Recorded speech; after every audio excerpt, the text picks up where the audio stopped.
اور ایک ایک پیسہ چن کر ایک شخص جو ہے وہ بناتا ہے، اور پھر ایسی آفات کے ذریعے جب وہ چیزیں ان کے ہاتھوں سے چلی جاتی ہیں تو افسوس کی کوئی انتہا نہیں ہوتی۔ اس چیز کو ہمیں بھی محسوس کرنا چاہیے، پورے ایوان کو محسوس کرنا چاہیے، اور ہم کرتے بھی ہیں۔ لیکن میں ایک توجہ آپ کی اس طرف دلانا چاہتا ہوں، خاص طور پہ میں خود حکومتی کیبنٹ کا حصہ ہوں، کہ ہمیں بڑا شوق چڑھا ہوا ہے کہ ہم یہاں پر بیٹھ کے بیوروکریسی کو گالم گلوچ کر رہے ہوتے ہیں، اپنی شہرت کے لیے اپنے ہی ایوان پہ الزام تراشی کر رہے ہوتے ہیں، کبھی ہم اپنے ہی نظام کو ہائیبرڈ نظام کہہ رہے ہوتے ہیں۔ میری سمجھ سے بالا تر ہے کہ اگر ہم یہی سارا کچھ ہم نے یہاں بیان کرنا ہے تو پھر حکومت سے اٹھ کر ہمیں اپوزیشن میں چلے جانا چاہیے۔ یہ باتیں اپوزیشن والی حکومتی بینچوں میں زیب نہیں دیتی۔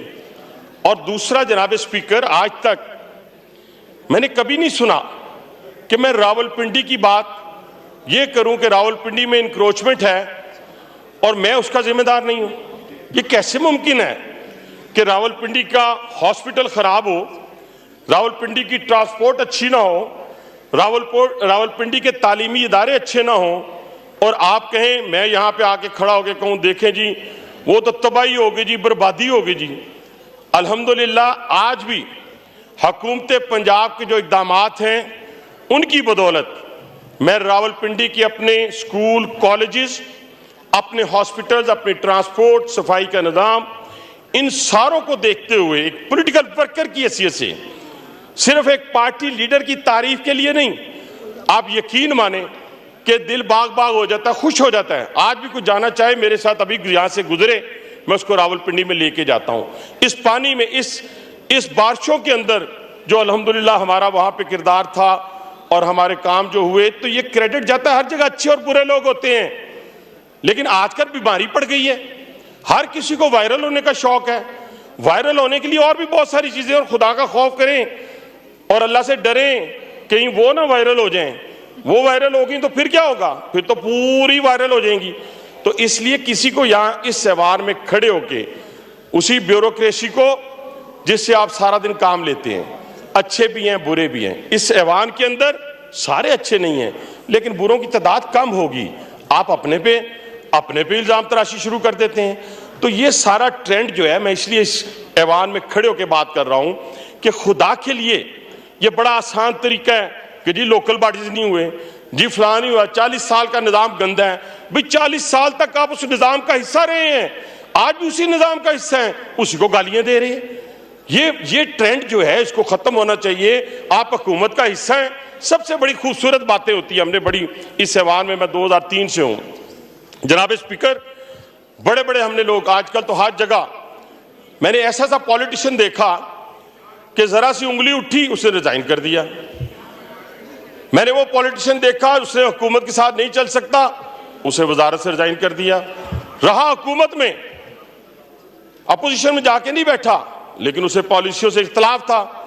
تو خدا کے لیے میں تو اور کسی کا رونا ہی نہیں رو رہا، میں تو اپوزیشن کا رونا ہی نہیں، کیونکہ اپوزیشن کو تو اپوزیشن کرنی نہیں آئی، اور ایک ایسے وہ بانی پی ٹی آئی کے ہتھے چڑھ گئے جس نے اسی ایوان کے اندر اپنی 5 حکومتیں خود ختم کر دی۔ یہ تو ان کے ہاتھوں میں کھیل رہے ہیں، ان سے کیا گلہ کرنا، کیا شکوہ کرنا؟ گلہ شکوہ تو ان لوگوں سے ہے جن کے ہاتھ میں زمام کار ہے، انہوں نے ڈیلیور کرنا ہے۔ اور الحمدللہ میں آج بڑے وثوق کے ساتھ کہتا ہوں کہ پاکستان کی اکانومی ہو یا پاکستان کا دفاع ہو، آج الحمدللہ مضبوط ہاتھوں میں ہے۔ آج وزیر اعظم پاکستان کے اس خارجہ پالیسی کی بدولت پوری دنیا میں اندر دیکھیں، آج وہ جہاں بھی جاتے ہیں، چائنا میں گئے ہیں تو آج جس طریقے سے ان کا استقبال ہوا ہے، یہ پاکستان کی 77 سالہ تاریخ میں کسی کا نہیں ہوا۔ وہاں پہ اور بھی حکمران آئے لیکن اس کا اس طریقے سے استقبال کیوں ہوا؟ اس لیے کہ پوری دنیا کے سامنے ہم ایک فاتح کی حیثیت سے جا رہے ہیں۔ آج اگر فیلڈ مارشل کی تعریف کریں تو پیٹ میں درد شروع ہو جاتا ہے۔ آج اگر اپنے اس فوجی جوان کی بات کریں، آج شہینوں کی بات کریں تو پیٹ میں درد شروع ہو جاتا ہے۔ اور درد والوں کی حالت دیکھیں، میں اتنا میرا دل افسردہ ہوا جناب اسپیکر، آپ بھی یہ ایوان بھی سنے گا واقعہ. ہمارے ہاں راولپنڈی میں ایک کرنل صاحب، ریٹائرڈ کرنل، تہجد گزار، وہ اور ان کی بیٹی جو ہے، ایک منٹ، ان کی بیٹی جو ہے وہ سیلاب کی نظر ہوتی ہیں تو ہم ان کے میمز بناتے ہیں. یہ ظالم لوگ، پڑھے لکھے لوگ، اور وہ تربیت کی بانی پی ٹی آئی نے ان لوگوں کی، نوجوان نسل کی، کہ خدا کی قسم میں کام کیا کہ وہ باپ اور بیٹی اس سیلابی ریلے کی نظر ہوتے ہیں تو اس پر بھی طنز اور مزاح کا عالم جو تھا ادھر سے برپا کیا گیا. ان گندگی کو روکنے کے لیے، اس فحاشی کو روکنے کے لیے اقدامات کر لیے. آج جب فیلڈ مارشل ایک طرف امریکہ میں کھڑے ہیں، ڈپٹی پرائم منسٹر چائنا میں کھڑے ہیں، پرائم منسٹر آذربائیجان میں کھڑے ہیں، تو یہ خارجہ پالیسی، وہ خارجہ پالیسی اللہ تعالیٰ کے فضل و کرم سے کہ جس کا خواب پاکستان نے کبھی دیکھا بھی نہیں تھا، اور اسی خارجہ پالیسی کی بدولت ہم سے کئی گنا بڑا ملک جو ہے وہ آج ڈیفینسو صورتحال میں ہے. آج میں کہتا ہوں کہ پوری دنیا کا طاقتور ترین ملک جو ہے اور اس کے حکمران جو ہیں وہ بتا رہے ہیں کہ پاکستان نے کتنے جہاز گرائے. وہ بتا رہے ہیں دنیا کو، وہ ہندوستان کو بتا رہے ہیں کہ ہاں تمہارے 7 جہاز گرے ہیں. میں وائنڈ اپ کر رہا ہوں. تو کہنے سے مراد یہی ہے جناب اسپیکر کہ ہم نے اس ایوان کا تقدس خود پامال کیا ہے یا کرتے ہیں.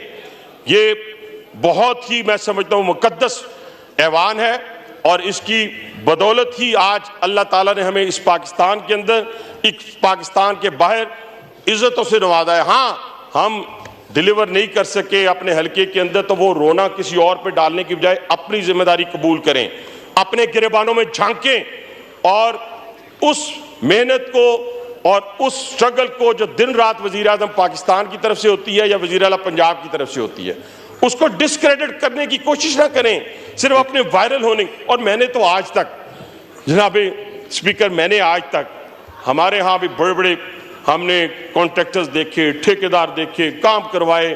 ہم وہ شخص کھڑا ہے جس نے میٹرو پنڈی اسلام آباد میں چیئرمین تھا، جو بڑے بڑے یہ راولپنڈی اسلام آباد کے بریجز، ہاسپٹلز 300 بیڈ کے 3 بنائے، بڑے بڑے ہاسپٹل. یہ راجہ پروفیسر صاحب بیٹھے ہیں، راولپنڈی سے تعلق ہے، اور میری بہن طاہرہ اورنگزیب صاحبہ بیٹھی ہیں. ہم نے بنائے. ہم نے تو کام لیا، کوالٹی کام لیا. ہم نے تو کسی کو بلیک میل نہیں کیا، کسی کانٹریکٹر کو بلیک میل نہیں کیا، کسی کو ہم نے یہ نہیں کہا. اب بٹو صاحب آپ بولنا چاہ رہے ہیں، آپ کے پوائنٹ آف جی مائک کھولیں، وائنڈ اپ کریں، آخری وائنڈ اپ کریں. کس کانٹریکٹر کی جرات ہے جناب اسپیکر کہ وہ راولپنڈی میں سب سٹینڈرڈ کام کر کے پیمنٹ لے جائیں؟ سوال ہی پیدا نہیں ہوتا. نہ لے کے گیا ہے، نہ لے کے جا سکتا ہے. اس لیے کہ یہ صاف ہونا چاہیے، اس لیے کہ بغض نہیں ہونا چاہیے، اس لیے کہ اپنی انا کی خاطر، اپنے آدھا کلو گوشت کی خاطر پوری بھینس ذبح کرنے کی کوشش نہیں ہونی چاہیے. تو اس لیے میں کہنا چاہتا ہوں کہ انشاءاللہ تعالی یہ باتیں، یہ عوام کی نمائندگی، یہ اپنے لوگوں کی نمائندگی انشاءاللہ جاری اور ساری رہے گی. جو حق ہوگا، سچ ہوگا. الحمدللہ پہلے بھی حق اور سچ سے نہیں ڈرے، اور 25 سال قید کو اپنے گلے سے لگا کر قید میں گئے.